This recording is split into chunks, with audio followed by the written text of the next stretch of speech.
Bem, retomando aqui o nosso tema em torno da Lei Maria da Penha, da violência doméstica contra a mulher, antes e depois da referida lei, eu vou perguntar ao Dr. André Nicoliti se, do ponto de vista do juiz, do ponto de vista da atuação da justiça e do processo penal também, o que se sentiu na cultura do processo penal e da jurisdição com a aplicação dessa nova lei. Só esse efeito simbólico de provocar um debate social sobre o tema, trazendo as chagas, né, demonstrando o quanto esse tema é relevante, já é, de certa forma, um ganho.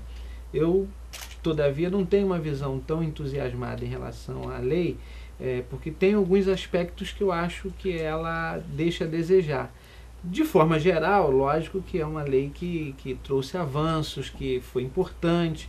Ela é fruto de um movimento social, né, o movimento de mulheres, que buscava uma resposta diferenciada para esse tipo de problema de violência doméstica e, de certa forma, fruto de uma deficiência nossa do sistema judiciário, Ministério Público, juiz, polícia, que muitas das vezes não davam um tratamento respeitoso ao problema. Em resposta a isso, veio a Lei Maria da Penha, que, ao meu sentir, nesse aspecto, como reação a esse problema institucional que tinha, ela acabou exagerando um pouco na dose, trazendo algumas imperfeições dogmáticas e até mesmo constitucionais, né, que podem ser discutidas. Então, mas de forma geral, óbvio que foi um avanço, provocou o debate, etc. Mas eu acho que cabe a nós, juristas, profissionais do direito, começar a pensar em lapidar, né, alguns problemas, alguns ajustes que devem ser feitos tanto na interpretação, na aplicação e até mesmo no texto da Lei Maria da Penha. Mas, no geral, um avanço. Com certeza, com certeza. No geral, um avanço. Doutora Marta, essa lei, houve um episódio agora, está havendo, né, um episódio recentíssimo envolvendo o goleiro Bruno do Flamengo, com relação ao desaparecimento dessa moça, Elisa Samúdio, etc., e chamou atenção especificamente no debate em torno da aplicação ou não da Lei Maria da Penha a essa questão, se dizia que a moça não vivia com ele, que era uma ligação eventual, era uma ligação episódica, e que para a aplicação da Lei Maria da Penha, para que ela incidisse, teria que haver uma situação ou de casamento, ou de união estável, ou de uma ligação mais de caráter duradouro. O que a senhora pensa a respeito disso? No caso Elisa, primeiro a gente precisa dizer que ao chegar à delegacia e ser ouvida, ela prestou esclarecimentos, declarações, e essas declarações foram reduzidas num termo que tem 5 laudas, 5 folhas, em que ela explica de uma forma detalhada o que é esse relacionamento. Ela, assim que começa a relatar, ela informa que não estava num evento quando alguém chegou e disse que Bruno gostaria de ficar com ela. Mas seguindo nas declarações, a gente vai ver que eles tiveram um relacionamento, que ela frequentava o Rio de Janeiro, que ele custeava as despesas delas de hotel, de alimentação, de deslocamento.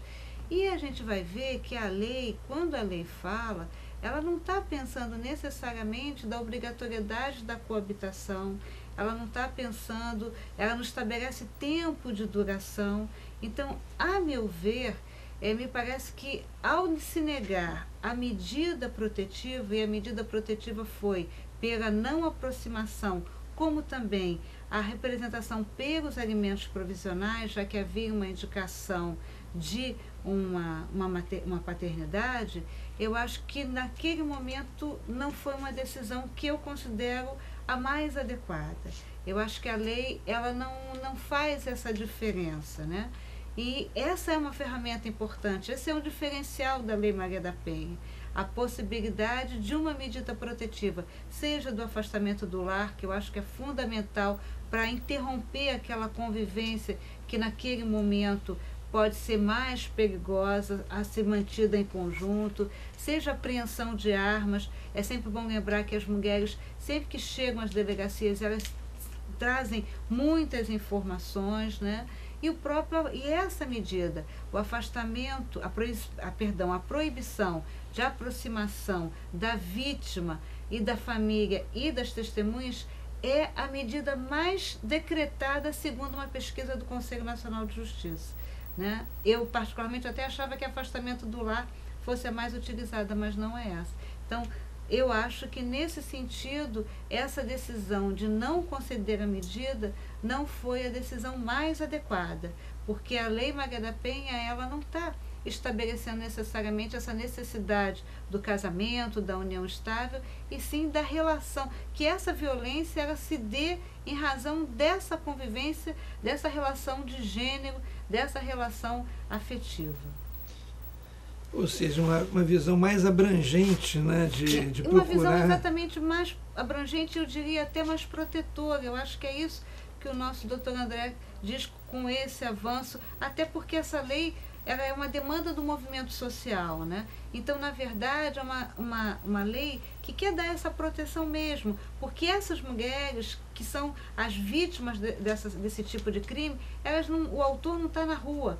O autor é alguém com quem elas têm uma relação de afeto. O autor é alguém conhecido, né? E quando você vê que uma pesquisa que diz que a cada 15 segundos uma mulher é agredida dentro de casa, a gente vê a magnitude dessa violência. Eu queria agradecer muito a participação dos nossos convidados no debate de hoje, a doutora André Nicoliti, a doutora Marta Rocha, o doutor Talvani de Moraes, e dizer que, evidentemente, pelo próprio interesse que o tema desperta, nós vamos precisar fazer pelo menos mais um programa, se não mais, em relação a essa matéria. Muito obrigado pela participação de todos.